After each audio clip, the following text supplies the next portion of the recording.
بسم الله الرحمن الرحيم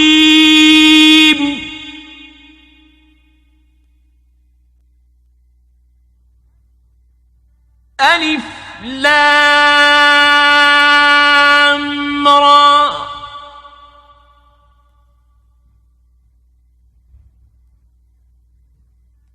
تلك آيات الكتاب الحكيم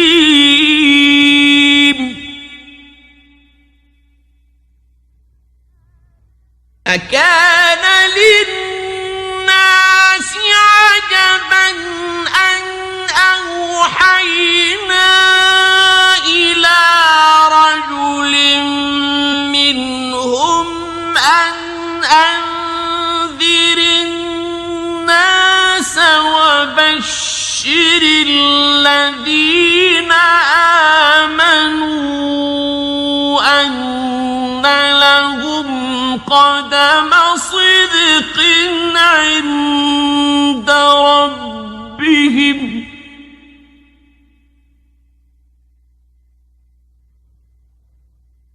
قال الكافرون إن هذا لساحر مبين शुरू अल्लाह का नाम लेकर जो बड़ा मेहरबान निहायत रहम वाला है। अलिफ लाम रा, ये हिकमत वाली किताब की आयतें हैं। क्या लोगों को ताज्जुब हुआ कि हमने उन्हीं में से एक शख्स को हुक्म भेजा कि लोगों को डर सुना दो और ईमान लाने वालों को खुशखबरी दे दो कि उनके परवरदिगार के यहां उनका सच्चा दर्जा है। ऐसे शख्स की निस्बत काफिर कहते हैं कि ये तो खुला जादूगर है। इन्ना रब्बकुमुल्लाहु अल्लज़ी खलक़स समावाति वल अर्द फी सित्तति अय्यामिन सुम्मा इस्तवा अलल अर्शि युदब्बिरुल अम्र मा मिन शफी'इन इल्ला मिन बअदि इज़्निहि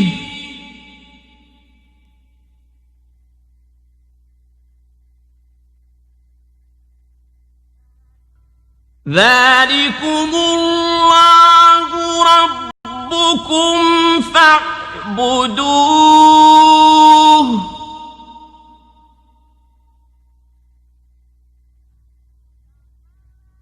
अफला तज़क्करून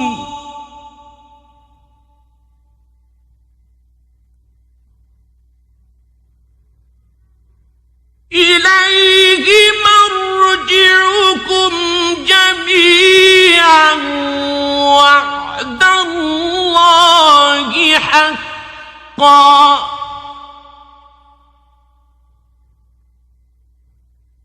इन्नहु यब्दअुल खल्क़ सुम्मा युईदुहु लियजज़ियल लज़ीना आमनू वअमिलुस सालिहाति बिल क़िस्त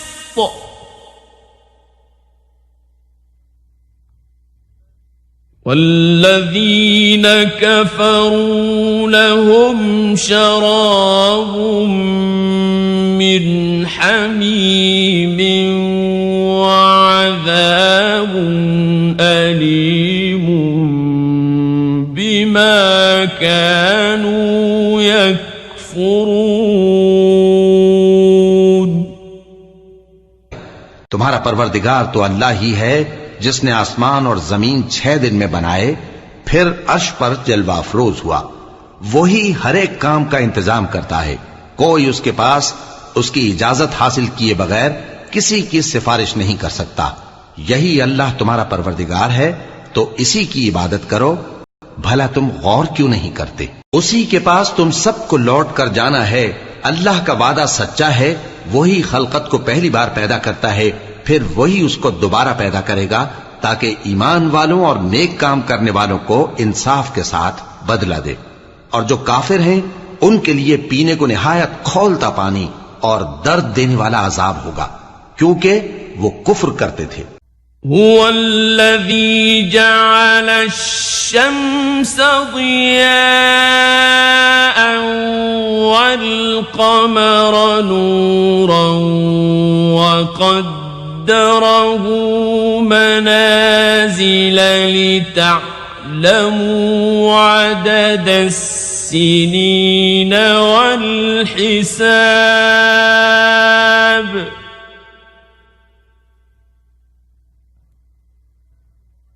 ما خلق الله ذلك إلا بالحق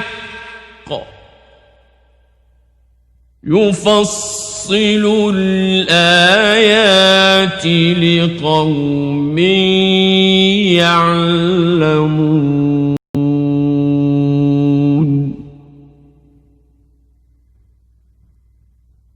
إن في اختلاف الليل والنهار وما خلق الله في السماوات والأرض لآيات لقوم يتقون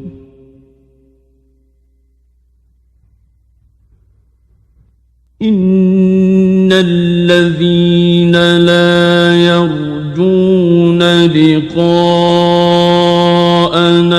ورضوا بالحياة الدنيا واطمأنوا بها ورضوا بالحياة الدنيا واطمأنوا بها والذين هم عن آياتنا غافلون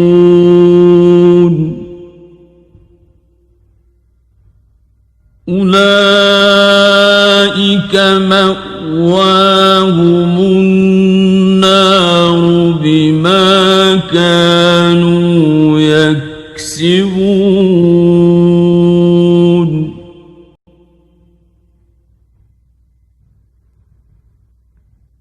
إن الذين آمنوا وعملوا الصالحات يهديهم ربهم بإيمانهم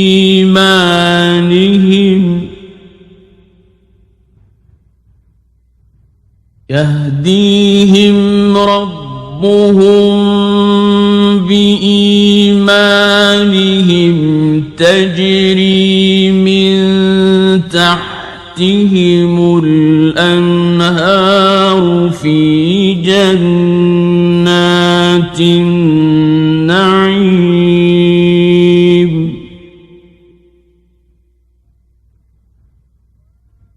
دعواهم فيها سبحانك اللهم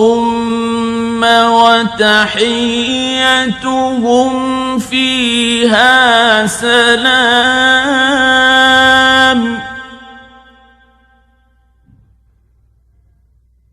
وآخر دعواهم أن الحمد لله رب العالمين।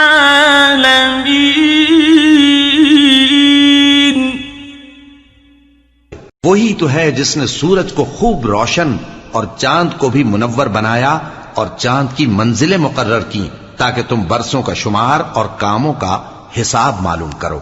ये सब कुछ अल्लाह ने तदबीर से पैदा किया है। समझने वालों के लिए वो अपनी आयतें खोल खोल कर बयान फरमाता है। रात और दिन के एक दूसरे के पीछे आने जाने में और जो चीजें अल्लाह ने आसमान और जमीन में पैदा की हैं सब में डरने वालों के लिए निशानियां हैं। जिन लोगों को हमसे मिलने की तवक्को नहीं और दुनिया की जिंदगी से खुश और उसी पर मुतमईन हो बैठे और हमारी निशानियों से गाफिल हो रही हैं, उनका ठिकाना उन अमाल के सबब जो वो करते हैं दोज़ख है। और जो लोग ईमान लाए और नेक काम करते रहे, उनको उनका परवरदिगार उनके ईमान की वजह से जन्नतों में पहुंचा देगा। उनके नीचे नेमत के बागों में नहरें बह रही होंगी। जब वो उनमें उनकी नेमतों को देखेंगे तो बेसाख्ता कहेंगे सुभान अल्लाह, और आपस में उनकी दुआ सलामुन अलैकुम होगी। और उनका आखिरी कौल ये होगा कि अल्लाह रब्बुल आलमीन की हम्द और उसका शुक्र है।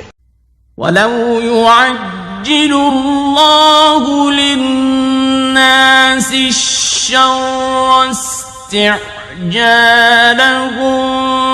बिलखैरि लक़ुदिय इलैहिम अजलुहुम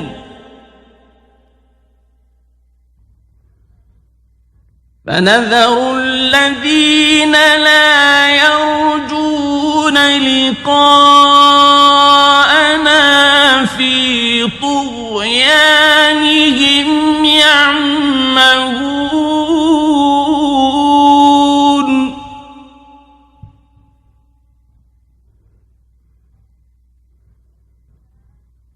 وإذا مس الإنسان الضر دعانا لجنبه أو قاعدا أو قائما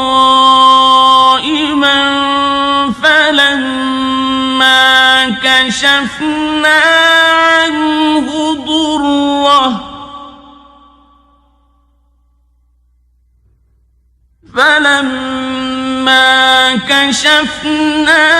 عنه ضره مر كأن لم يدعنا إلى ضر مسه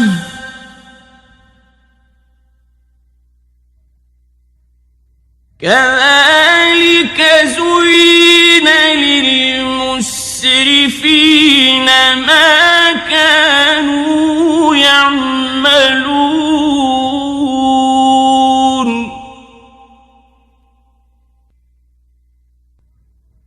ولقد أهلكنا القرون من قبلكم لما ظلموا وجاءتهم رسلهم بالبينات وما كانوا ليؤمنوا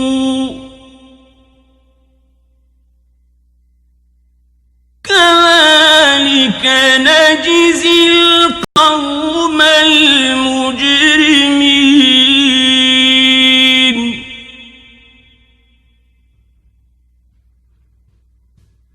ثم جعلناكم خلائف في الأرض من بعدهم لننظر كيف تعملون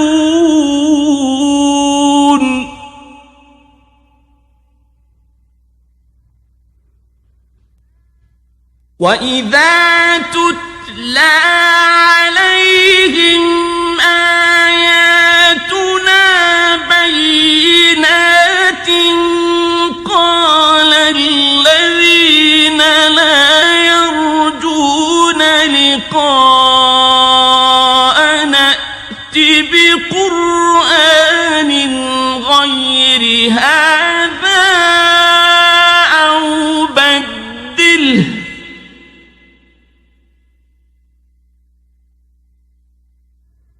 قل ما يكون لي أن أبدله من تلقاء نفسي إن أتبع إلا ما يوحى إلي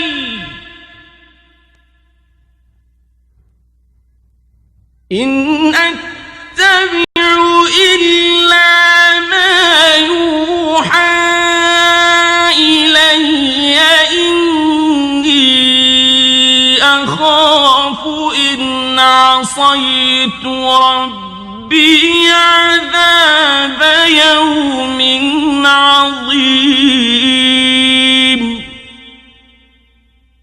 और अगर अल्लाह लोगों की बुराई में जल्दी करता जिस तरह वो तलब खैर में जल्दी करते हैं तो उनकी उम्र की मियाद पूरी हो चुकी होती। सो जिन लोगों को हमसे मिलने की तवक्को नहीं उन्हें हम छोड़े रखते हैं कि अपनी सरकशी में बहकते रहें। और जब इंसान को तकलीफ पहुंचती है तो लेटा और बैठा और खड़ा हर हाल में हमें पुकारता है। फिर जब हम उस तकलीफ को उससे दूर कर देते हैं तो बेलिहाज हो जाता और इस तरह गुजर जाता है कि गोया किसी तकलीफ के पहुंचने पर हमें कभी पुकारा ही न था। इसी तरह हद से निकल जाने वालों को उनके आमाल आरास्ता करके दिखाए गए हैं। और तुमसे पहले हम कई उम्मतों को जब उन्होंने जुल्म किया हलाक कर चुकी हैं और उनके पास पैगंबर खुली निशानियां लेकर आए मगर वो ऐसे न थे कि ईमान लाते। हम गुनहगारों को इसी तरह बदला दिया करती हैं। फिर हमने उनके बाद तुम लोगों को मुल्क में खलीफा बनाया ताकि देखें कि तुम कैसे काम करते हो। और जब उनको हमारी आयतें पढ़कर सुनाई जाती हैं तो जिन लोगों को हमसे मिलने की उम्मीद नहीं वो कहते हैं कि या तो इसके सिवा कोई और कुरान बना लाओ या इसको बदल दो। कह दो कि मुझको इख्तियार नहीं है कि इसे अपनी तरफ से बदल दूं। मैं तो उसी हुक्म का ताबे हूं जो मेरी तरफ आता है। अगर मैं अपने परवरदिगार की नाफरमानी करूं तो मुझे बड़े सख्त दिन के अजाब से खौफ आता है। कुल लौ शाअ अल्लाहु मा तलौतुहु अलैकुम वला अदराकुम बिही फक़द लबिथ्तु फीकुम उमरन मिन क़ब्लिही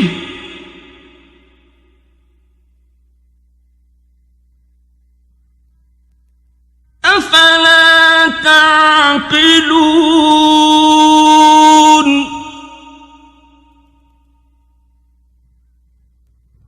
फमन अज़लमु मिम्मन इफ्तरा अला अल्लाहि कज़िबन औ कज़्ज़ब बिआयातिहि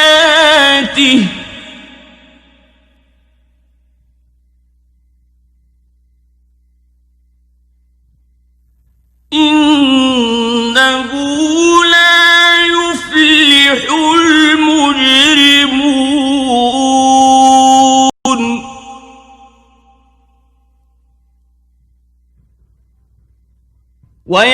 वयअबुदून मिन दूनिल्लाहि मा ला यदुर्रुहुम वला यनफअुहुम वयक़ूलून हाउलाइ शुफ़अाउना इन्दल्लाह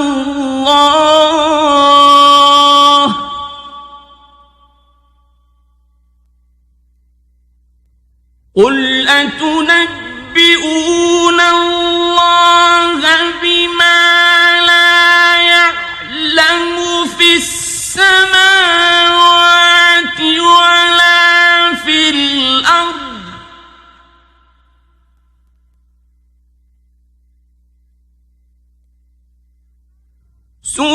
सुब्हानहु व तआला अम्मा युश्रिकून।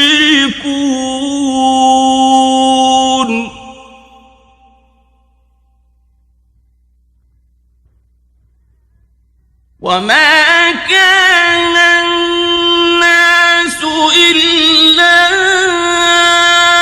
उम्मतन वाहिदतन फख्तलफू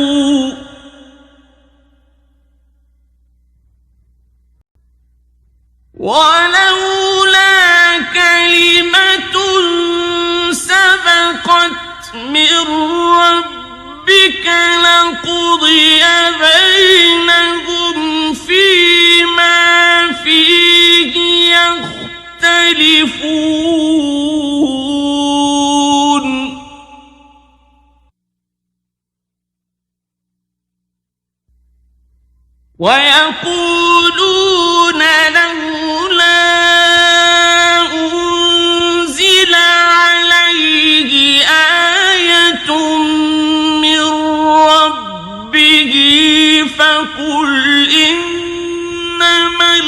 الغيب لله فانتظروا إني معكم من المنتظرين.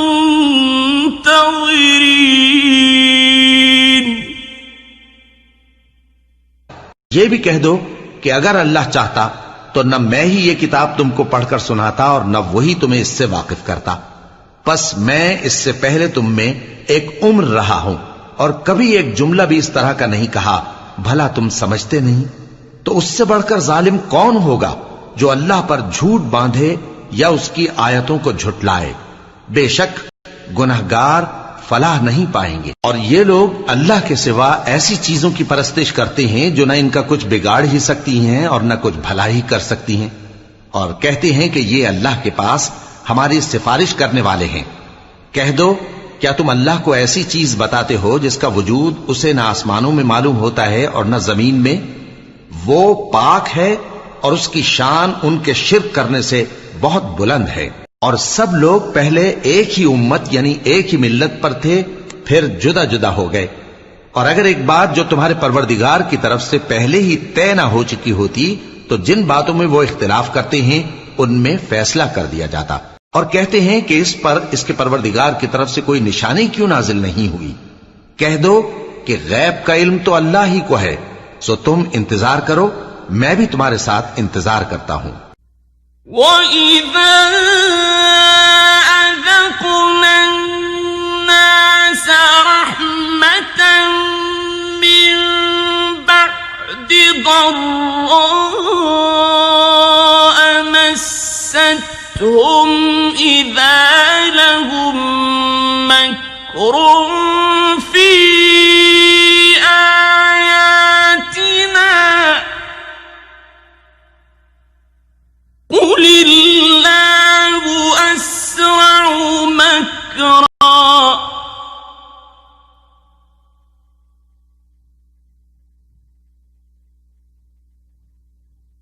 إِنَّ رُسُلَنَا يَكْتُبُونَ مَا تَمْكُرُونَ.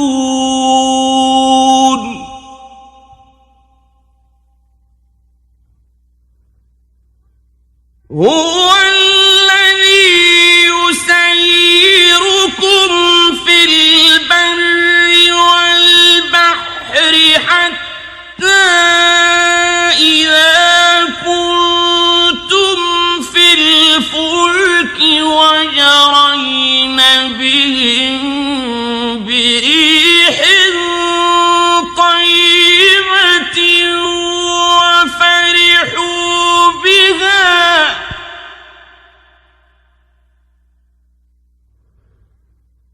وفرحوا بها جاءتها ريح عاصف وجاءهم الموج من كل مكان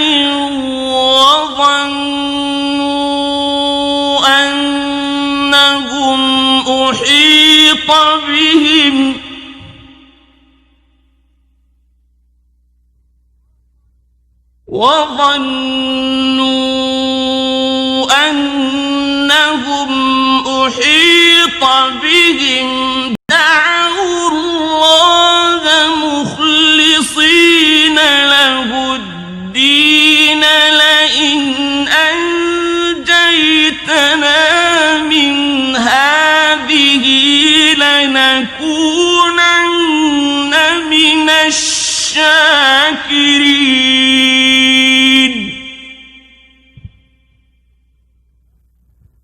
فلما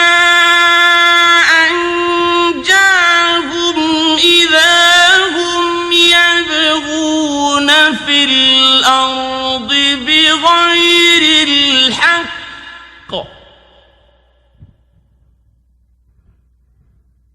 يا أيها الناس إنما بغيكم على أنفسكم متاع الحياة الدنيا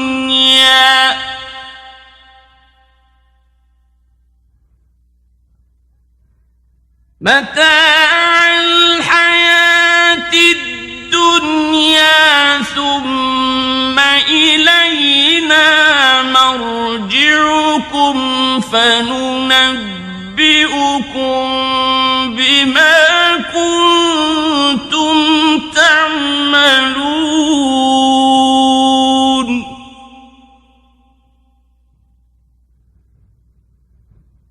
إنما مثل الحياة الدنيا كماء أنزلناه من السماء فاختلط به نبات الأرض مما يأكل الناس والأنعام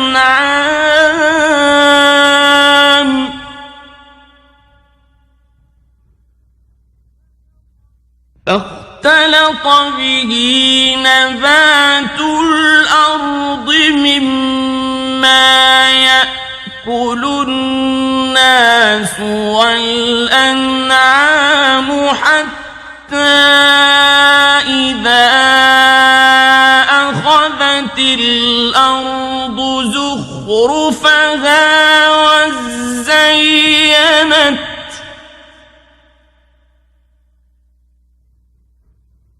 وزينت وظن أهلها أنهم قادرون عليها أتاها أمرنا ليلا أو نهارا فجعلناها حصيدا كأن لم تغن بالأمس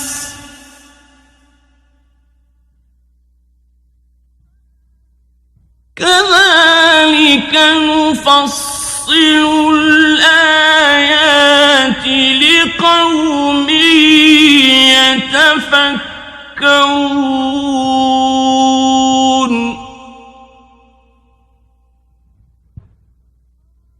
والله يدعو إلى دار السلام ويهدي من يشاء إلى صراط مستقيم। और जब हम लोगों को तकलीफ पहुंचने के बाद अपनी रहमत से आसाइश का मजा चखाते हैं तो वो हमारी आयतों में हीले करने लगते हैं। कह दो कि अल्लाह बहुत जल्द तदबीर करने वाला है और जो हीले तुम करते हो हमारे फरिश्ते उनको लिखते जाते हैं। वही तो है जो तुमको जंगल और दरिया में चलने फिरने और सैर करने की तौफीक देता है, यहां तक कि जब तुम कश्तियों में सवार होते हो और कश्तियां खुशगवार हवा की मदद से सवारों को लेकर चलने लगती हैं और वो उस पर खुश होती हैं, तो नागहां जन्नाटी की हवा चल पड़ती है और लहरें हर तरफ से उन पर जोश मारती हुई आने लगती हैं और वो ख्याल करते हैं कि अब तो लहरों में घिर गए। तो उस वक्त खालिस अल्लाह ही की इबादत करके उससे दुआ मांगने लगते हैं कि ऐ अल्लाह, अगर तू हमको इससे नजात बख्शे तो हम तेरे बहुत ही शुक्रगुजार हों। फिर जब वो उनको नजात दे देता है तो मुल्क में नाहक शरारत करने लगते हैं। लोगों, तुम्हारी शरारत का वबाल तुम्हारी ही जानों पर होगा।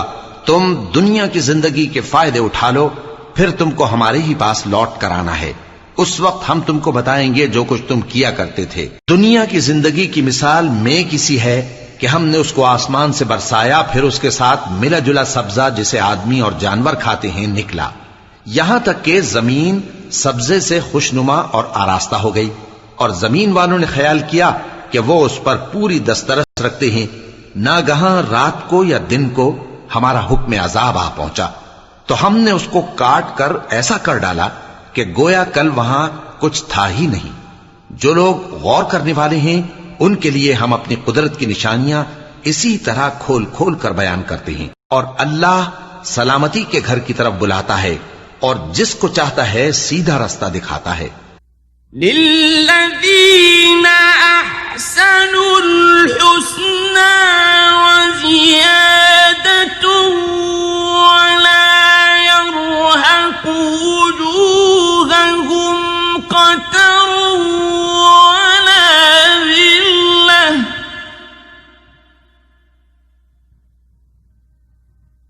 أولئك أصحاب الجنة هم فيها خالدون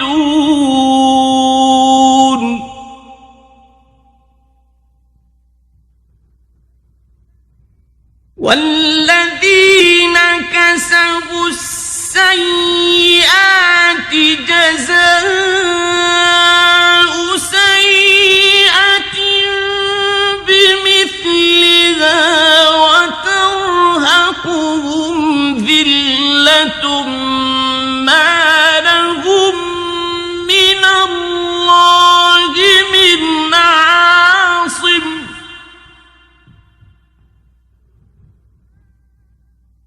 ما لهم من الله من عاصم كأنما أغشيت وجوههم قطعا من الليل مظلما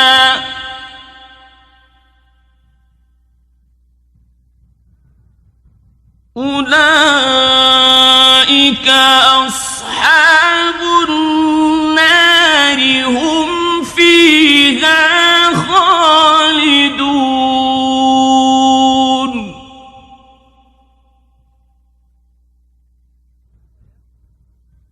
ويوم نحشرهم جميعا ثم نقول للذين أشركوا مكانكم أنتم وشركاؤكم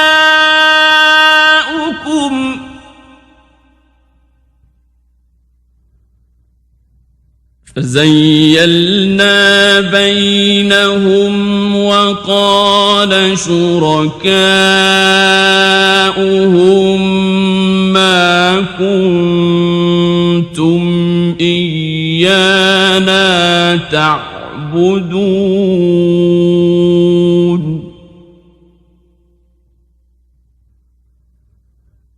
فكفى بالله شهيدا بيننا وبينكم إن كنا عن عبادتكم لغافلين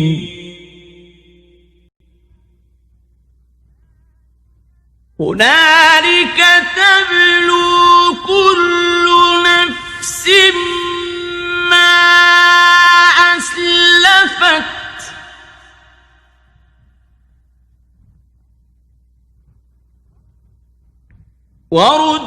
وردوا إلى الله مولاهم الحق وضل عنهم ما كانوا يفترون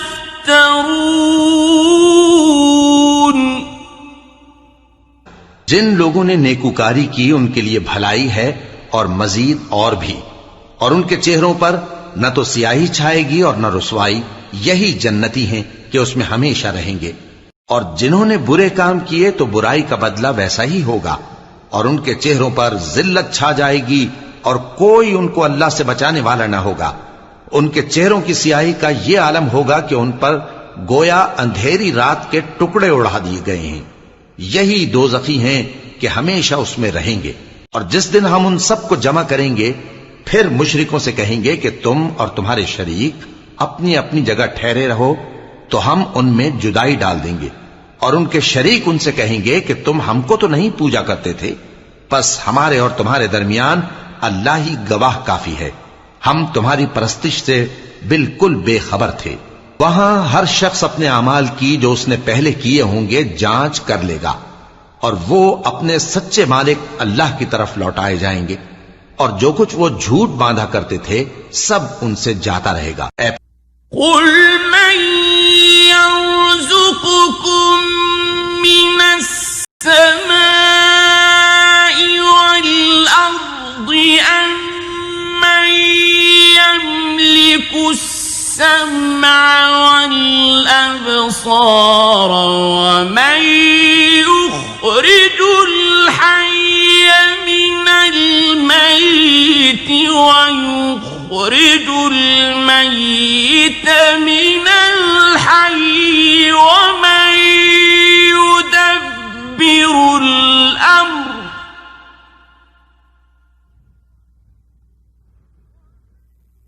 ومن يخرج الحي من الميت ويخرج الميت من الحي ومن يدبر الأمر فسيقولون الله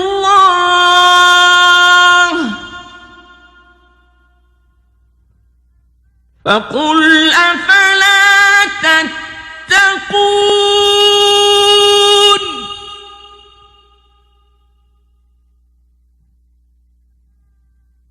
فذلكم الله ربكم الحق فماذا بعد الحق إلا الضلال فأنى تصرفون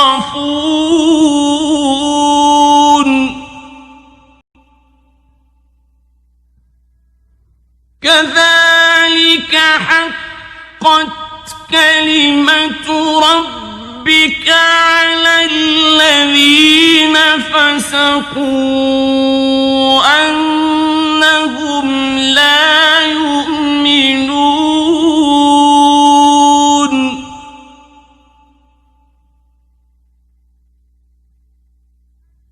قل هل من شركائكم من يبدأ الخلق ثم يعيده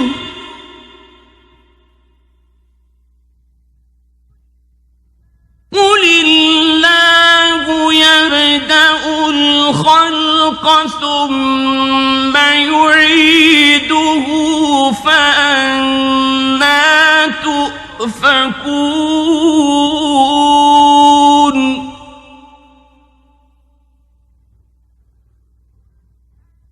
قل هل من شركائكم من يهدي إلى الحق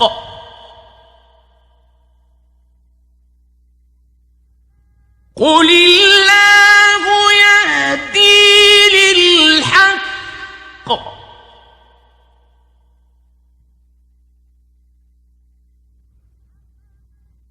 أفمن يهدي إلى الحق أحق أن يتبع أمن لا يهدي إلا أن يهدى فما لكم كيف تحكمون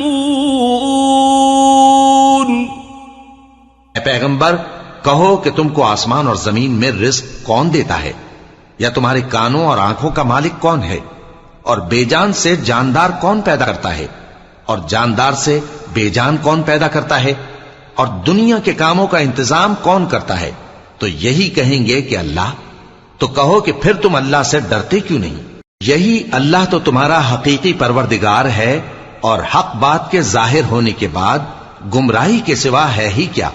तो तुम कहां फिरे जाते हो।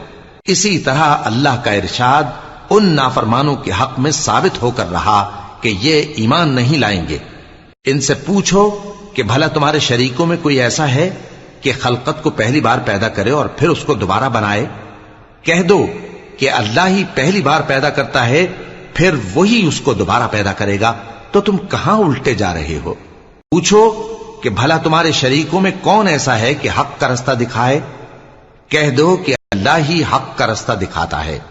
भला जो हक का रास्ता दिखाए वो इस काबिल है कि उसकी पैरवी की जाए, या वो कि जब तक कोई उसे रास्ता ना बताए वो रास्ता ना पाए?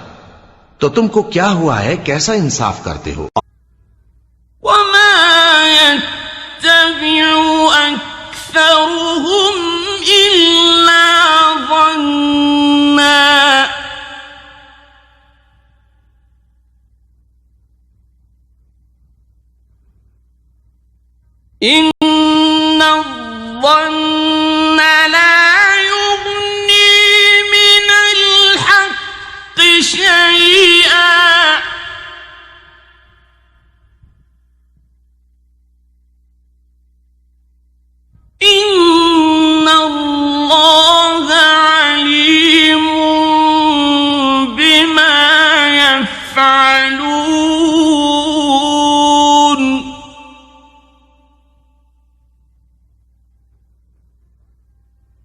وما كان هذا القرآن أن يفترى من دون الله ولكن تصديق الذي بين يديه وتفصيل الكتاب لا ريب فيه من رب العالمين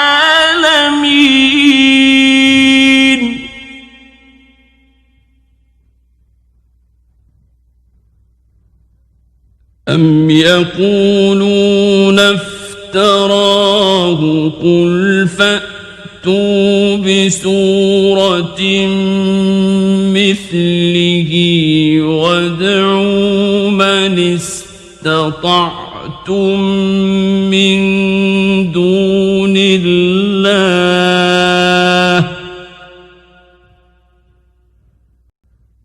قل فأتوا بسورة مثله وادعوا من استطعتم من دون الله إن كنتم صادقين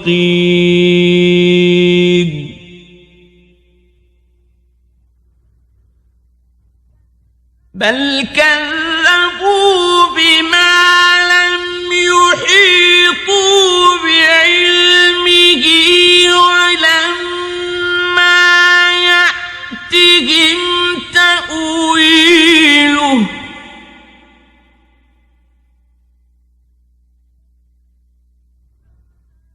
كذلك كذب الذين من قبلهم فانظر كيف كان عاقبة الظالمين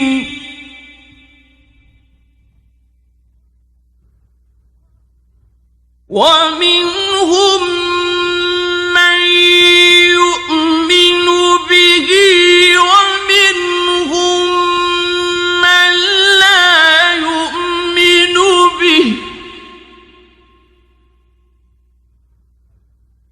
وربك أعلم بالمفسدين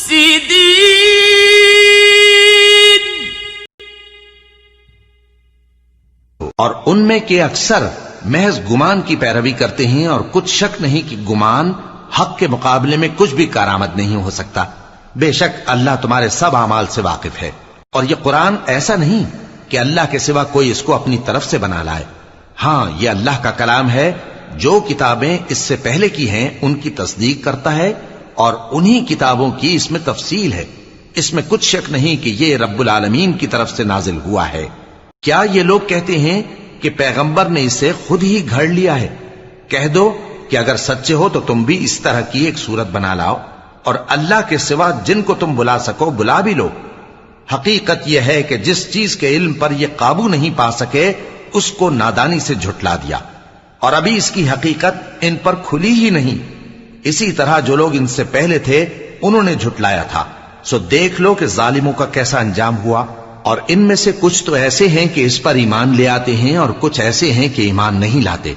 और तुम्हारा परवरदिगार शरीरों से खूब वाकिफ है।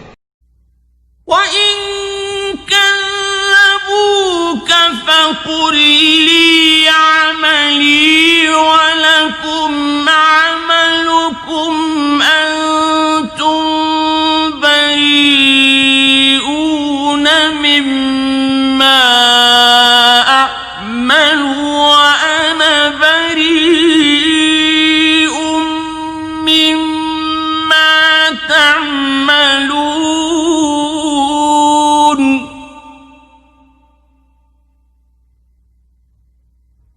ومنهم من يستمعون إليك أفأنت تسمع الصم ولو كانوا لا يعقلون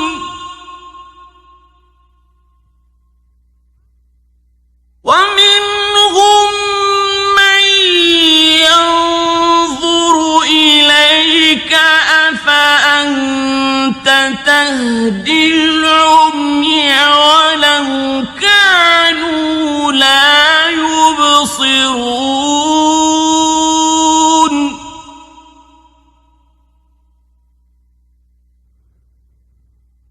إن الله لا يظلم الناس شيئا ولكن الناس أنفسهم يظلمون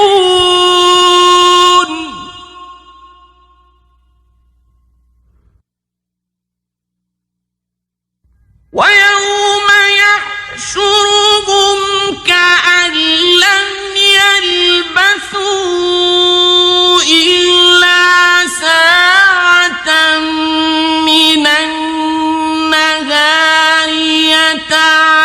يتعارفون بينهم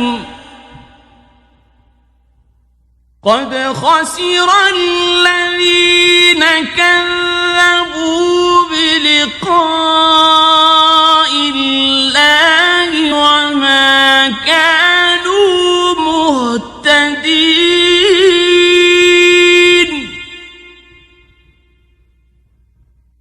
وإما نرينك بعض الذي نعدهم أو نتوفينك فإلينا مرجعهم ثم الله شهيد على ما يفعلون और अगर ये तुम्हारी तकजीब करें तो कह दो कि मुझको मेरे अमाल का बदला मिलेगा और तुमको तुम्हारे अमाल का। तुम मेरे अमाल के जवाबदेह नहीं हो और मैं तुम्हारे अमाल का जवाबदेह नहीं हूं। और इनमें बाज ऐसे हैं कि तुम्हारी तरफ कान लगाते हैं, तो क्या तुम बहरों को सुनाओगे अगरचे कुछ भी सुनते समझते ना हो? और बाज ऐसे हैं कि तुम्हारी तरफ देखते हैं, तो क्या तुम अंधों को रास्ता दिखाओगे अगरचे कुछ भी देखते भालते ना हो? अल्लाह तो लोगों पर जरा भी जुल्म नहीं करता, लेकिन लोग खुद ही अपने आप पर जुल्म करते हैं। और जिस दिन अल्लाह उनको जमा करेगा तो वो दुनिया की निस्बत ऐसा ख्याल करेंगे कि गोया वहां घड़ी भर दिन से ज्यादा रहे ही नहीं थे, और आपस में एक दूसरे को शनाख्त भी करेंगे। जिन लोगों ने अल्लाह के रूबरू हाजिर होने को झुटलाया वो खसारे में पड़ गए और राहयाब न हुए। और ए पैगंबर, अगर हम कोई अजाब जिसका इन लोगों से वादा करते हैं तुम्हारी आंखों के सामने नाजिल करें या उस वक्त जब हम तुम्हें उठा लें, बहरहाल उनको हमारे ही पास लौट कर आना है। फिर जो कुछ ये कर रहे हैं अल्लाह उसको देख रहा है। वलिकुल्लि उम्मतिर रसूलुन फइज़ा जाअ रसूलुहुम क़ुदिय बैनहुम बिल-क़िस्ति वहुम ला युज़्लमून।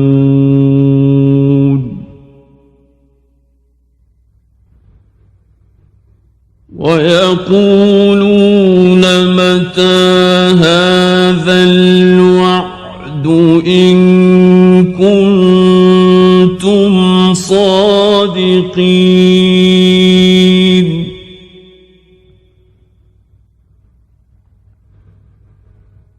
قل لا أملك لنفسي ضرا ولا نفعا إلا ما شاء الله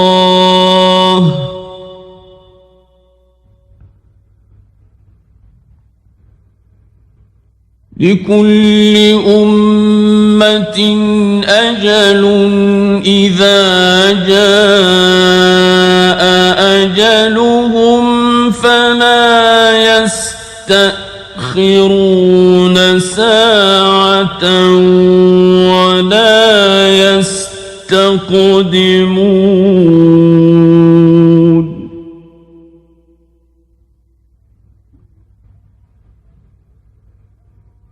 قل أرأيتم إن أتاكم عذابه بياتا أو نهارا ماذا يستعجل منه المجرمون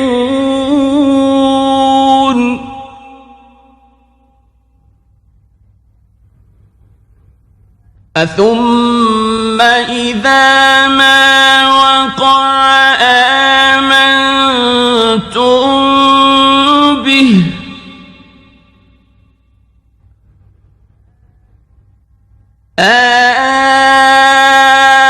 الآن وقد كنتم به تستعجلون ثم قيل للذين ظلموا ذوقوا عذاب الخلد هل تجزون إلا بما كنتم تكسبون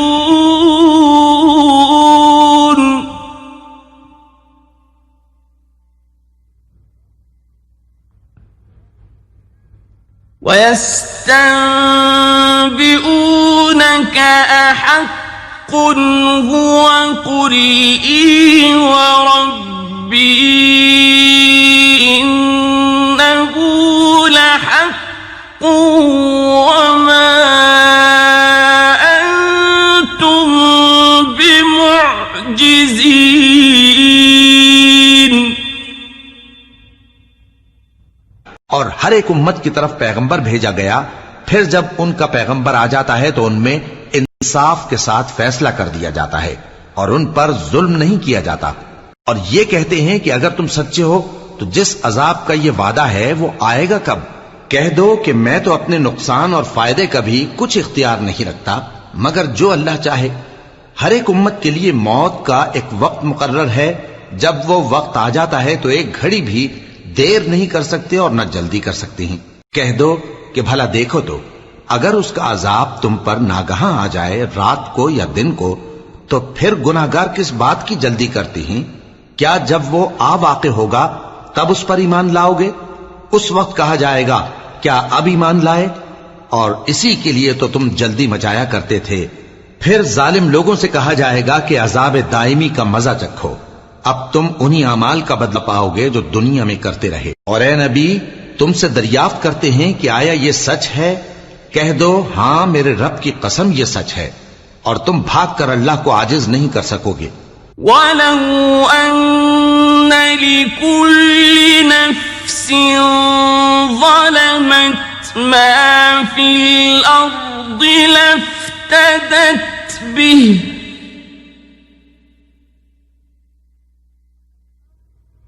وأسروا الندامة لما رأوا العذاب وقضي بينهم بالقسط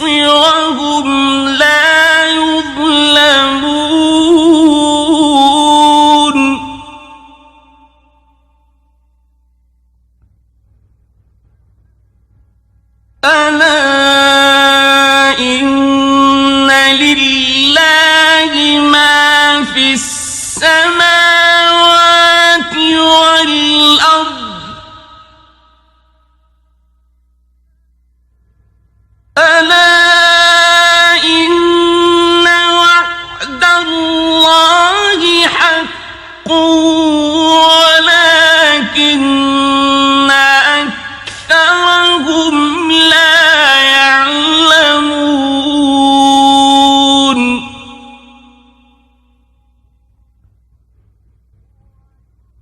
هو يحيي ويميت وإليه ترجعون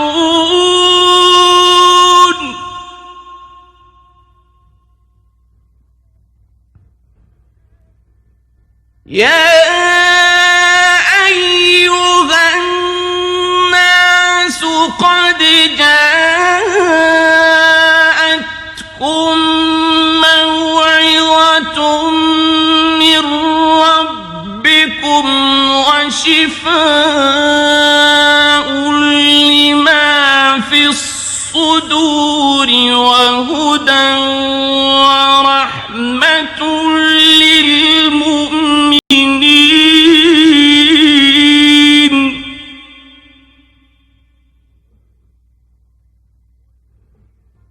قل بفضل الله وبرحمته فبذلك فليفرحوا هو خير مما يجمعون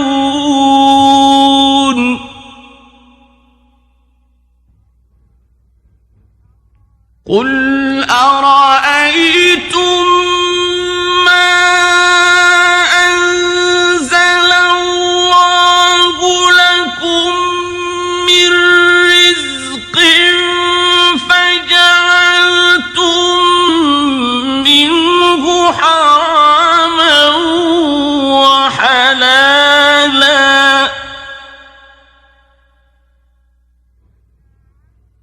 فجعلتم منه حراما وحلالا قل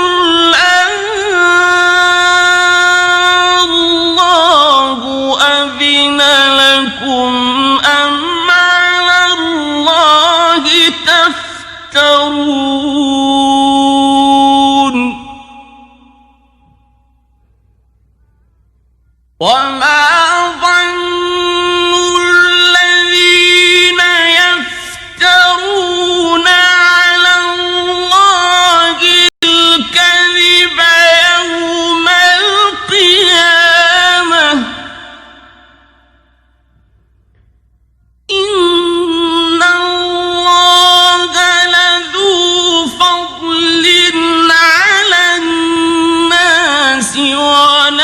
ولكن أكثرهم لا يشكرون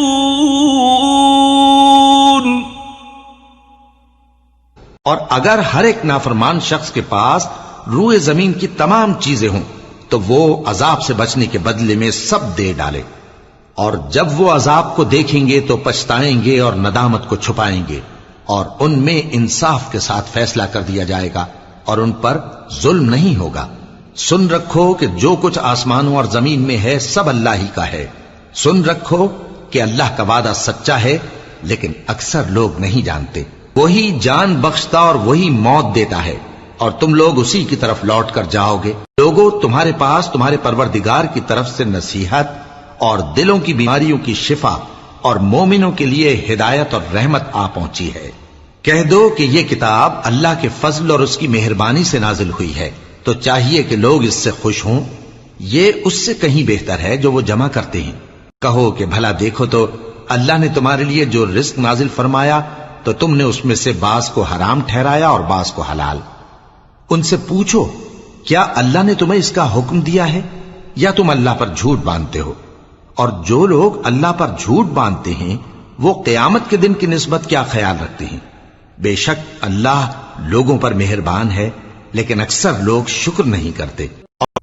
وما تكون في شأن وما تتلو منه من قرآن ولا تعملون من عمل إلا كنا عليكم شهودا إذ تفيضون فيه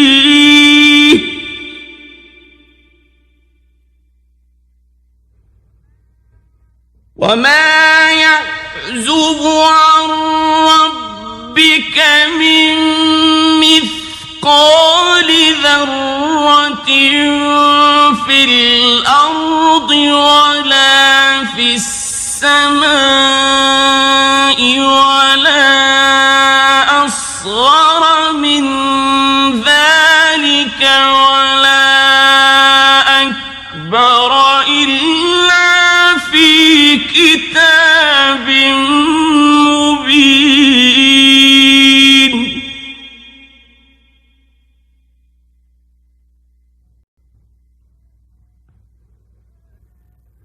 ألا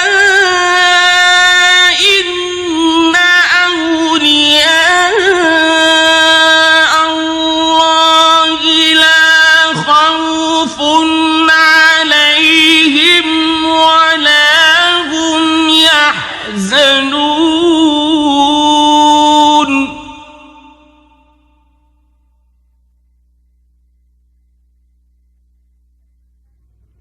الذين آمنوا وكانوا يتقون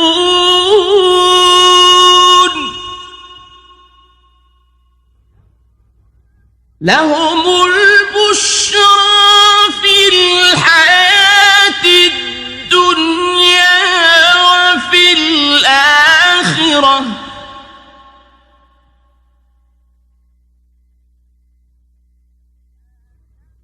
لا تبديل لكلمات الله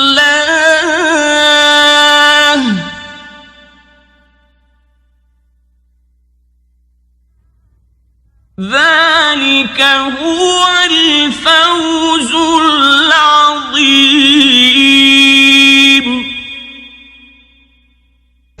और तुम जिस हाल में होते हो या कुरान में से कुछ पढ़ते हो या तुम लोग कोई और काम करते हो, जब उसमें मसरूफ होते हो तो हम तुम्हारे पास होते हैं और तुम्हारे परवरदिगार से कोई जर्रा भर भी चीज पोशीदा नहीं रहती, न जमीन में और न आसमान में, और न कोई चीज है उससे छोटी और न बड़ी मगर किताब रोशन में लिखी हुई है। सुन रखो कि जो अल्लाह के दोस्त हैं उनको न कुछ खौफ होगा और न वो गमनाक होंगे, यानी वो जो ईमान लाए और परहेजगार रहे उनके लिए दुनिया की जिंदगी में भी बिशारत है और आखिरत में भी अल्लाह की बातें बदलती नहीं। यही तो बड़ी कामयाबी है। वला यहज़ुनक क़ौलुहुम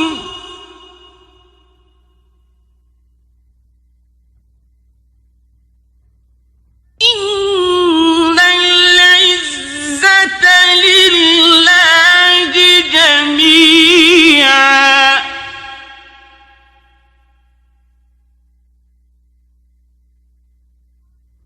हुवा अस्समीउल अलीम।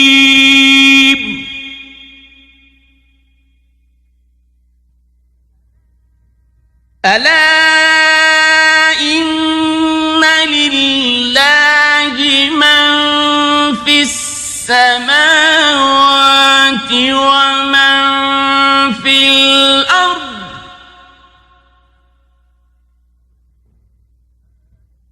وما يتبع الذين يدعون من دون الله شركاء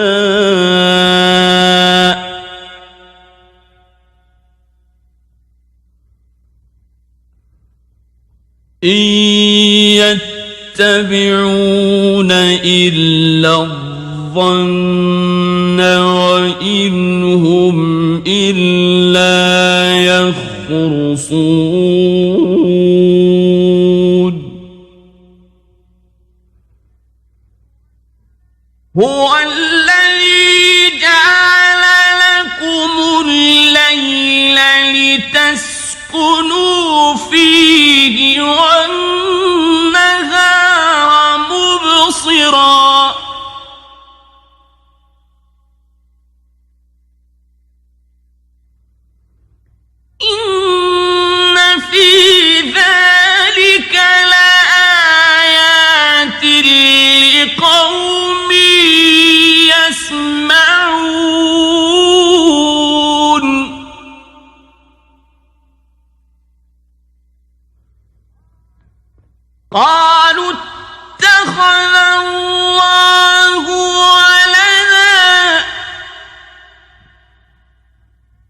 سبحانه هو الغني له ما في السماوات وما في الأرض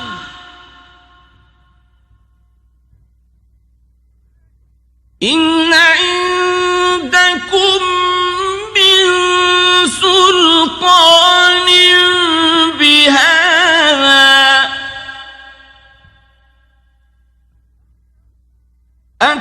أتقولون على الله ما لا تعلمون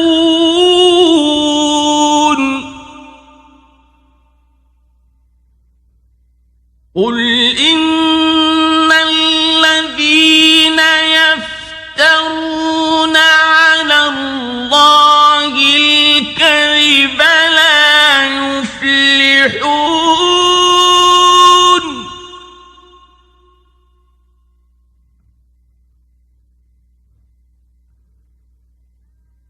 متاع في الدنيا ثم إلينا مرجعهم ثم نذيقهم العذاب الشديد بما كانوا يكفرون. اے पैगंबर, इन लोगों की बातों से आजुर्दा न होना, क्योंकि इज्जत सब अल्लाह ही की है। वो सब कुछ सुनता है, जानता है। सुन रखो कि जो मखलूक आसमानों में है और जो जमीन में है सब अल्लाह ही के बंदे हैं, और ये जो अल्लाह के सिवा अपने बनाए हुए शरीकों को पुकारते हैं वो किसी और चीज के पीछे नहीं चलते, सिर्फ गुमान के पीछे चलते हैं और महज अटकलें दौड़ा रहे हैं। वही तो है जिसने तुम्हारे लिए रात बनाई ताकि उसमें आराम करो और रोजे रोशन बनाया ताकि उसमें काम करो। जो लोग कुव्वत समात रखते हैं उनके लिए इसमें निशानियां हैं। बाज लोग कहते हैं कि अल्लाह ने बेटा बना लिया है, उसकी जात औलाद से पाक है, वो तो बेनियाज है। जो कुछ आसमानों में और जो कुछ जमीन में है सब उसी का है। ए इफ्तरा परदाजो, तुम्हारे पास इस कौल बातिल की कोई दलील नहीं है। क्या तुम अल्लाह की निस्बत ऐसी बात कहते हो जो जानते नहीं? कह दो कि जो लोग अल्लाह पर झूठ बांधते हैं फलाह नहीं पाएंगे, उनके लिए जो फायदे हैं दुनिया में ही हैं। फिर उनको हमारी ही तरफ लौट कर आना है, उस वक्त हम उनको अजाब शदीद के मजे चखाएंगे, क्योंकि वो कुफ्र की बातें किया करते थे। वत्लु अलैहिम नबअ नूह इज़ قال لقومه يا قوم إن كان كبر عليكم مقامي وتذكيري بآيات الله فعلى الله توكلت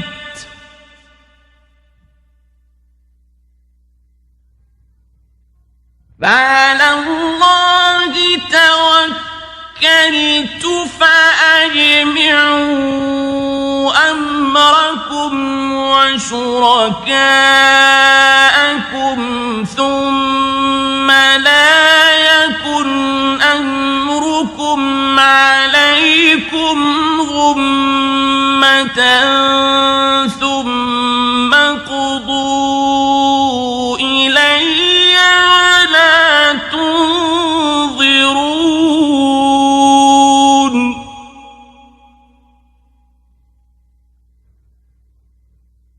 فإن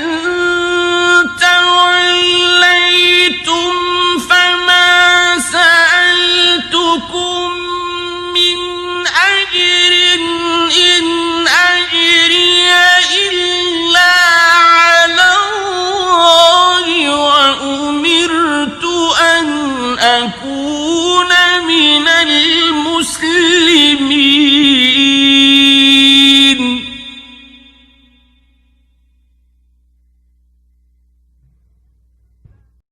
فكذبوه فنجيناه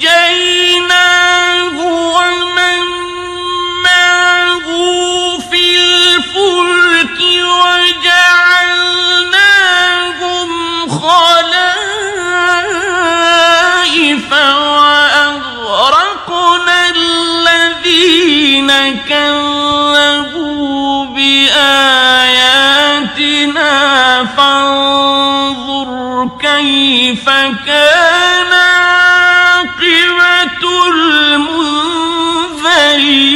المنذرين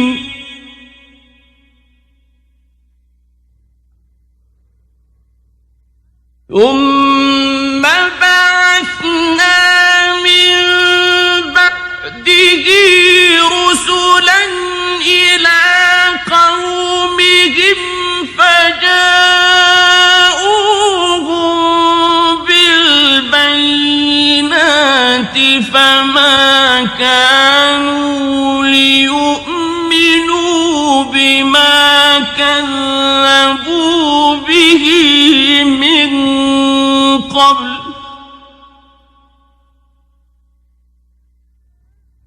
كذلك نطبع على قلوب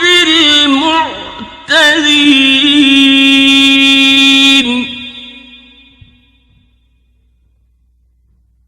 ثم بعثنا من بعدهم موسى وهارون إلى فرعون وملئه بآياتنا فاستكبروا وكانوا قوما مجرمين और इनको नूह का किस्सा पढ़कर सुना दो जब उन्होंने अपनी कौम से कहा कि ऐ कौम, अगर तुमको मेरा अपने दरमियान रहना और अल्लाह की आयतों से नसीहत करना नागवार हो तो मैं तो अल्लाह पर भरोसा रखता हूं। तुम अपने शरीकों के साथ मिलकर एक काम जो मेरे बारे में करना चाहो मुकर्रर कर लो और वो तुम्हारी तमाम जमात को मालूम हो जाए और किसी से पोशीदा न रहे। फिर वो काम मेरे खिलाफ कर गुजरो और मुझे मोहलत न दो। अब अगर तुमने मुंह फेर लिया तो तुम जानते हो कि मैंने तुमसे कुछ मुआवजा नहीं मांगा। मेरा मुआवजा तो अल्लाह के जिम्मे है और मुझे हुक्म हुआ है कि मैं फर्माबरदारों में रहूं। फिर उन लोगों ने उनकी तकजीब की तो हमने उनको और जो लोग उनके साथ कश्ती में सवार थे सबको तूफान से बचा लिया और उन्हें जमीन में खलीफा बना दिया। और जिन लोगों ने हमारी आयतों को झुटलाया उनको गर्क कर दिया। तो देख लो कि जो लोग डराए गए थे उनका कैसा अंजाम हुआ। फिर नूह के बाद हमने और पैगंबर अपनी अपनी कौम की तरफ भेजे तो वो उनके पास खुली निशानियां लेकर आए, मगर वो लोग ऐसे न थे कि जिस चीज को पहले झुटला चुके थे उस पर ईमान ले आते। इसी तरह हम ज्यादती करने वालों के दिलों पर मोहर लगा देते हैं।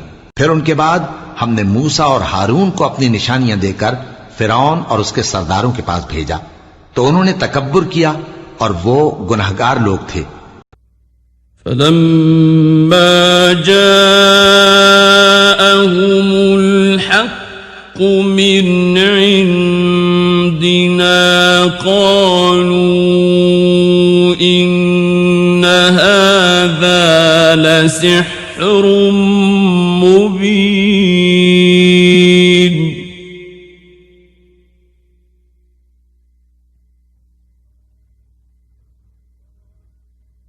قال موسى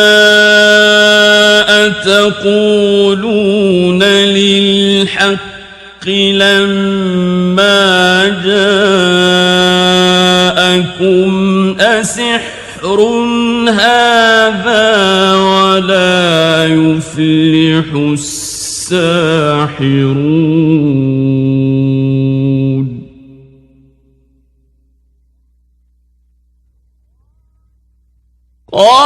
قالوا أجئتنا لتلفتنا عما وجدنا عليه آباءنا وتكون لكما الكبرياء في الأرض وما نحن لكما بمؤمنين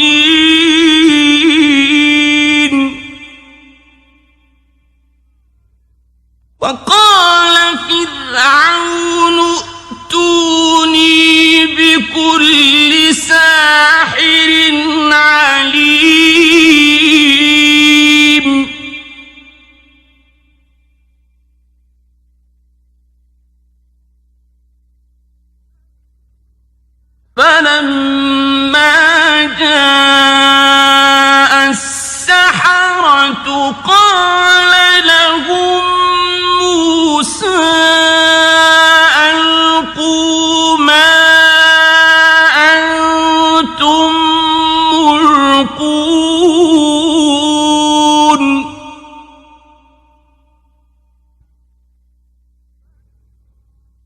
فلما ألقوا قال موسى ما جئتم به السحر إن الله سيبطله إن الله لا يصلح عمل المفسدين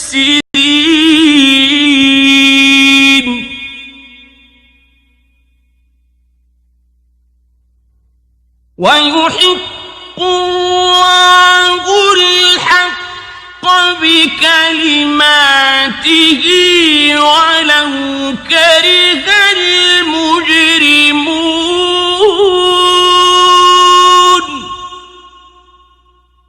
तो जब उनके पास हमारे यहां से हक आया तो कहने लगे कि ये तो खुला जादू है। मूसा ने कहा, क्या तुम हक के बारे में जब वो तुम्हारे पास आया ये कहते हो कि ये जादू है, हालांकि जादूगर फला नहीं पानी के। वो बोले, क्या तुम हमारे पास इसलिए आए हो कि जिस राह पर हम अपने बाप दादा को पाते रहे हैं उससे हमको फेर दो और इस मुल्क में तुम दोनों ही की सरदारी हो जाए, और हम तुम पर ईमान लाने वाले नहीं हैं। और फिरौन ने हुक्म दिया कि सब कामिल फन जादूगरों को हमारे पास ले आओ। चुनाचे जब जादूगर आए तो मूसा ने उनसे कहा कि जो तुमको डालना हो डालो। फिर जब उन्होंने अपनी रस्सियों और लाठियों को डाला तो मूसा ने कहा कि जो चीजें तुम बनाकर लाए हो जादू है, अल्लाह इसको अभी नीस्त नाबूद कर देगा। अल्लाह शरीरों के काम संवारा नहीं करता, और अल्लाह अपने हुक्म से सच को सच ही कर देगा, अगरचे गुनाहगार बुरा ही माने।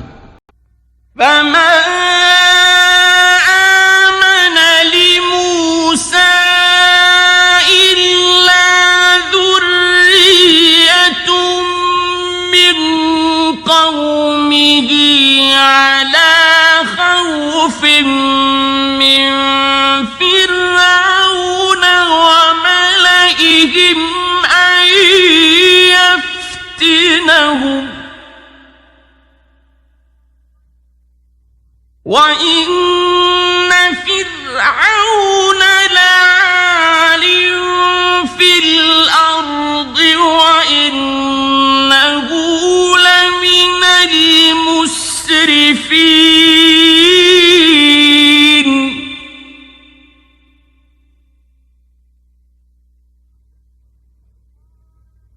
وقال موسى يا قوم إن كنتم آمنتم بالله فعليه توكلوا إن كنتم مسلمين.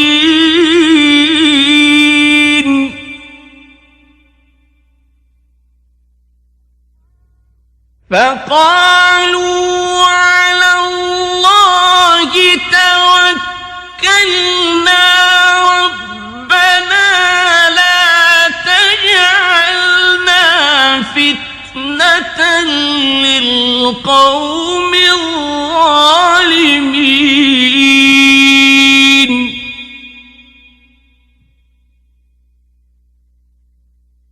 ونجنا برحمتك من القوم الكافرين.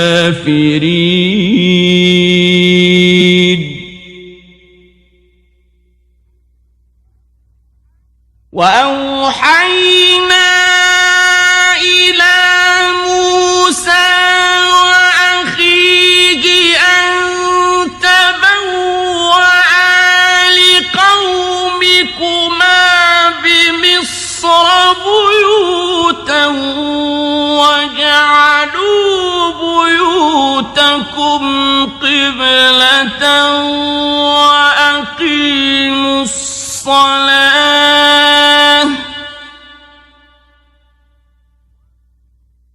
وبشر المؤمنين.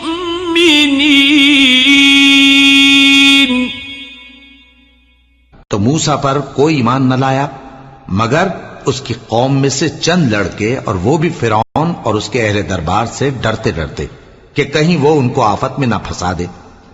और फिरौन मुल्क में मुतकब्बिर था और किब्र कुफ्र में हद से बढ़ा हुआ था। और मूसा ने कहा कि भाइयों, अगर तुम अल्लाह पर ईमान लाए हो तो अगर दिल से फर्माबरदार हो तो उसी पर भरोसा रखो।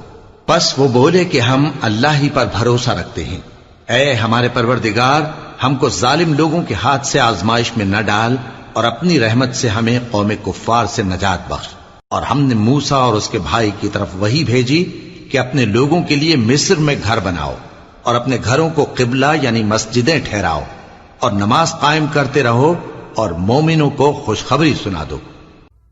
वक़ाल मूसा रब्बना इन्नका आतैत फिरऔन व मलअहु ज़ीनतन व अम्वालन फिल हयातिद दुनिया रब्बना लियुदिल्लू अन सबीलिक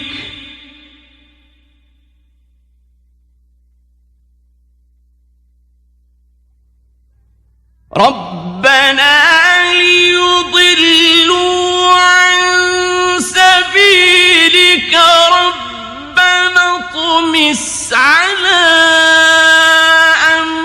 अम्वालिहिम वश्दुद अला कुलूबिहिम फला युमिनू हत्ता यरौल अज़ाबल अलीम।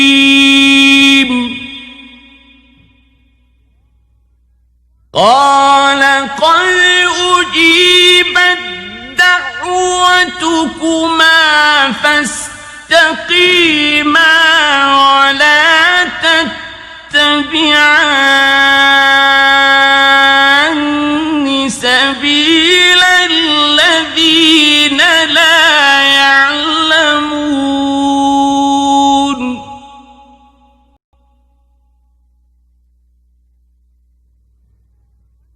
وجاوزنا ببني إسرائيل البحر فأتبعهم فرعون وجنوده بغيا وعدوا حتى إذا أدركه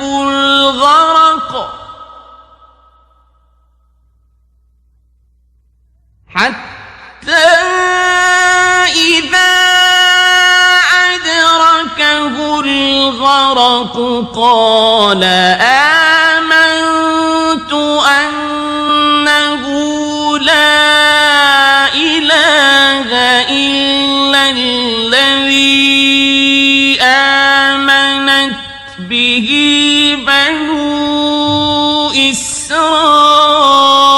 إسرائيل وأنا من المسلمين.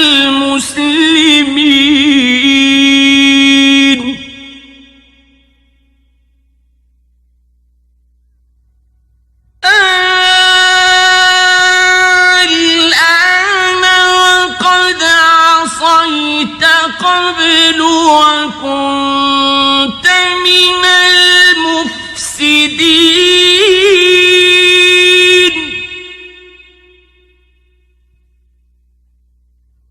فاليوم ننجيك ببدنك لتكون لمن خلفك آية وإن كثيرا من الناس عن آياتنا لغافلون.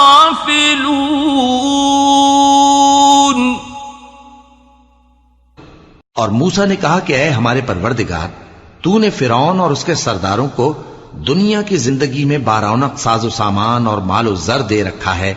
ऐ परवरदिगार, क्या इसीलिए कि वो तेरे रस्ते से गुमराह कर दें? ऐ परवरदिगार, इनके माल को बर्बाद कर दे और इनके दिलों को सख्त कर दे कि ईमान न लाएं जब तक अजाब अलीम न देख लें। अल्लाह ने फरमाया कि तुम्हारी दुआ कबूल कर ली गई तो तुम साबित कदम रहना और बेअक्लों के रास्ते पर न चलना। और हमने बनी इसराइल को समंदर से पार करवाया तो फिरौन और उसके लश्कर ने सरकशी और ज्यादती करते हुए उनका ताक़ुब किया, यहां तक कि जब उसको गर्क करने वाले अजाब ने आ पकड़ा तो कहने लगा, मैं ईमान लाया कि जिस अल्लाह पर बनी इसराइल ईमान लाए हैं उसके सिवा कोई माबूद नहीं और मैं फर्माबरदारों में हूं।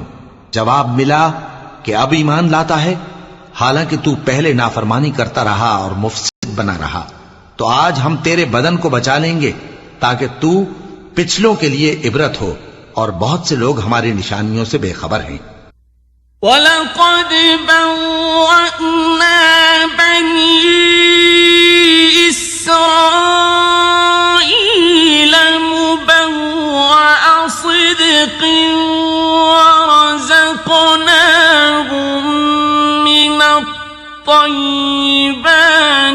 फमख्तलफ़ू हत्ता जाअहुमुल इल्म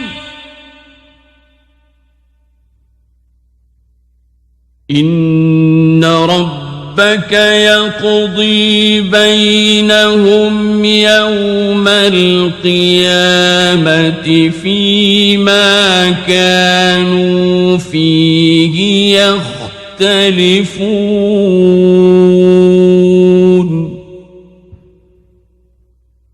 फ़इन कुन्त फ़ी शक्किन मिम्मा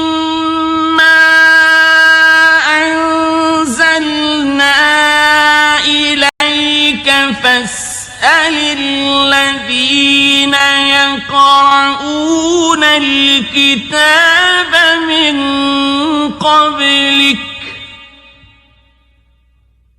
لقد جاءك الحق من ربك فلا تكونن من الممترين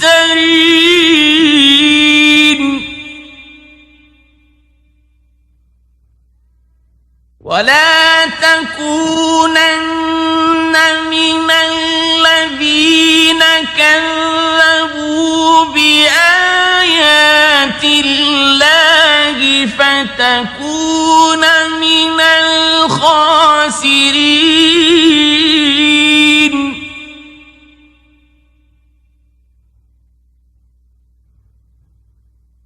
إن الذين حقت عليهم كلمة ربك لا يؤمنون ولو جاءتهم كل آية حتى يروا العذاب الأليم। और हमने बनी इसराइल को रहने को उम्दा जगह दी और खाने को पाकीज़ा चीजें अता की, फिर भी वो बावजूद इल्म होने के इख्तिलाफ करते रहे। बेशक जिन बातों में वो इख्तिलाफ करते रहे, तुम्हारा परवरदिगार क़यामत के दिन उनमें उन बातों का फैसला कर देगा। अब अगर तुमको इस किताब के बारे में जो हमने तुम पर नाजिल की है कुछ शक हो, तो जो लोग तुमसे पहले की उतरी हुई किताबें पढ़ते हैं उनसे पूछ लो। तुम्हारे परवरदिगार की तरफ से तुम्हारे पास हक आ चुका है, तो तुम हरगिज शक करने वालों में न होना और न उन लोगों में होना जो अल्लाह की आयतों की तकज़ीब करते हैं, नहीं तो नुकसान उठाओगे। जिन लोगों के बारे में अल्लाह का हुक्म अजाब करार पा चुका है वो ईमान नहीं लाने के, जब तक के अजाब अलीम न देख लें, खा उनके पास हर तरह की निशानी आ जाए। फलौला कानत क़र्यतुन आमनत फनफ़अहा ईमानुहा इल्ला क़ौम यूनुस लम्मा आमनू इल्ला क़ौम यूनुस लम्मा آمنوا كشفنا عنهم عذاب الخزي في الحياة الدنيا ومتعناهم إلى حين ولو شاء ربك لآمن من في الأرض كلهم جميعا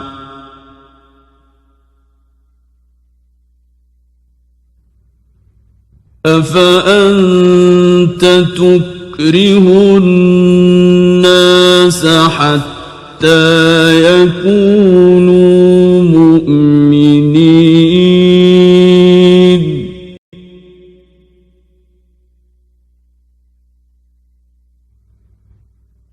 وما كان لنفس أن تؤمن إلا بإذن الله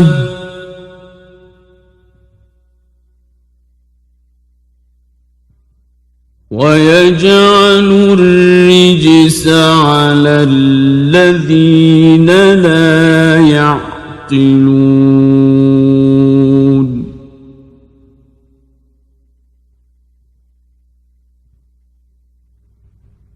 قل انظروا ماذا في السماوات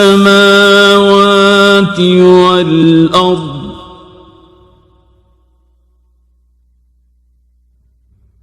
وما تغني الآيات والنذر عن قوم لا يؤمنون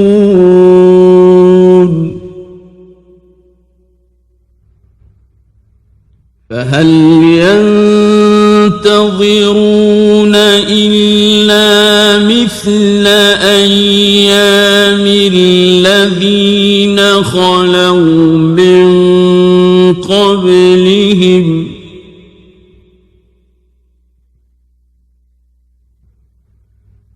قل فانتظروا إني معكم من المنتظرين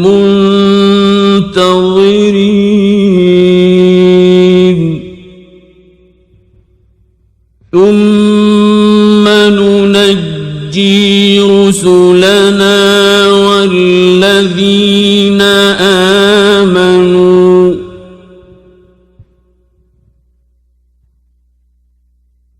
كذلك حقا علينا ننجي المؤمنين सो कोई बस्ती ऐसी क्यों न हुई कि ईमान लाती तो उसका ईमान उसे नफा देता।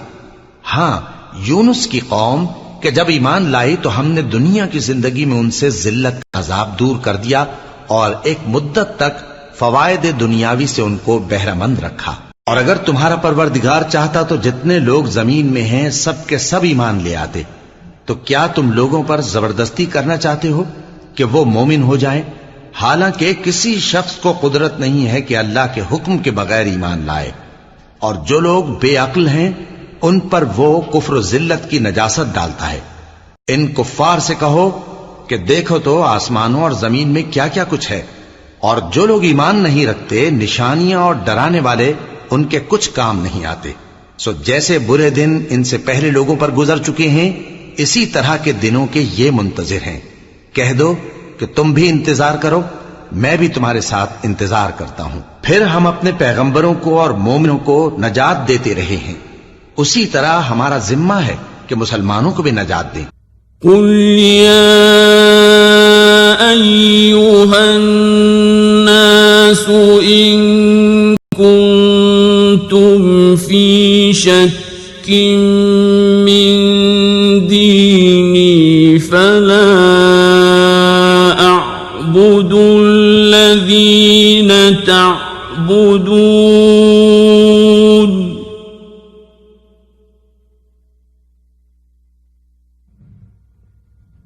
فلا أعبد الذين تعبدون من دون الله ولكن أعبد الله الذي يتوفاكم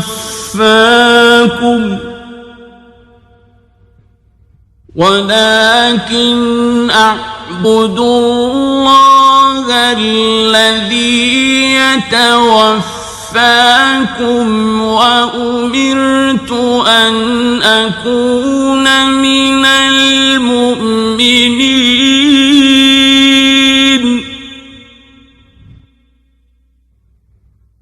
وأن أقم وجهك للدين حنيفا ولا تكونن من المشركين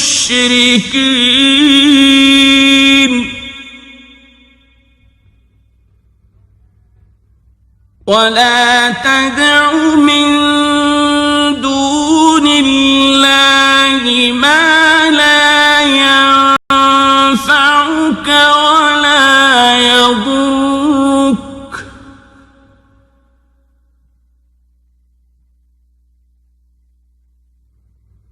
فإن فعلت فإنك إذا من الظالمين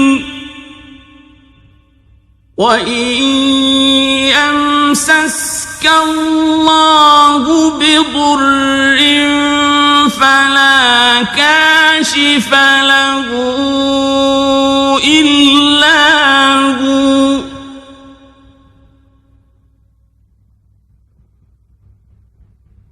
وإن يردك بخير فلا راد لفضله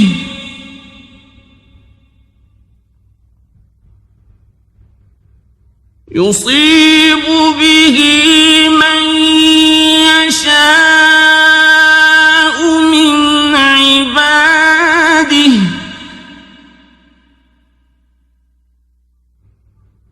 وهو الغفور الرحيم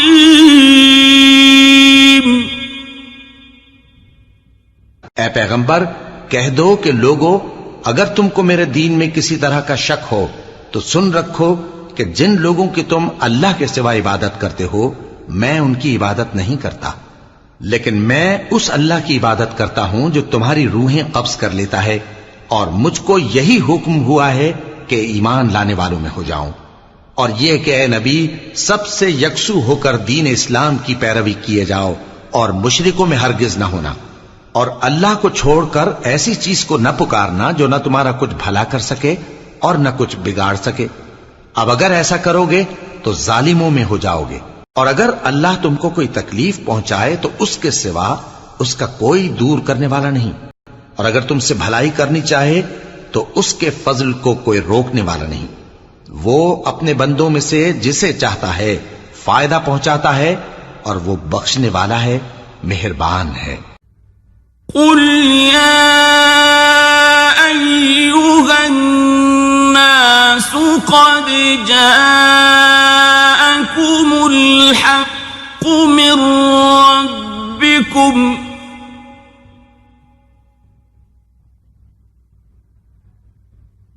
فمن اهتدى فإنما يهتدي لنفسه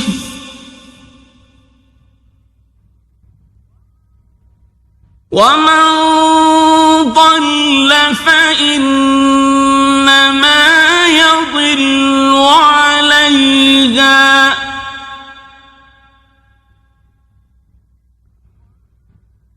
وما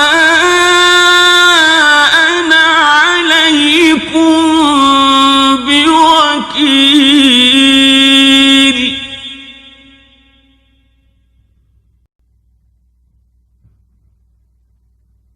واتبع ما يوحى إليك واصبر حتى يحكم الله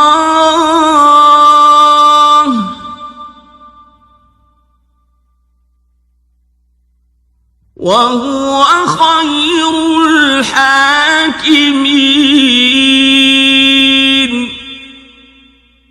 کہہ دو کہ لوگوں تمہارے پروردگار کے ہاتھ سے تمہارے پاس حق آ چکا ہے، تو جو کوئی ہدایت حاصل کرتا ہے تو ہدایت سے اپنے ہی حق میں بھلائی کرتا ہے، اور جو گمراہی اختیار کرتا ہے تو گمراہی سے اپنا ہی نقصان کرتا ہے، اور میں تمہارا وکیل نہیں ہوں۔ اور اے پیغمبر، تم کو جو حکم بھیجا جاتا ہے اس کی پیروی کیے جاؤ اور تکلیفوں پر صبر کرو یہاں تک کہ اللہ فیصلہ کر دے، اور وہ سب سے بہتر فیصلہ کرنے والا ہے۔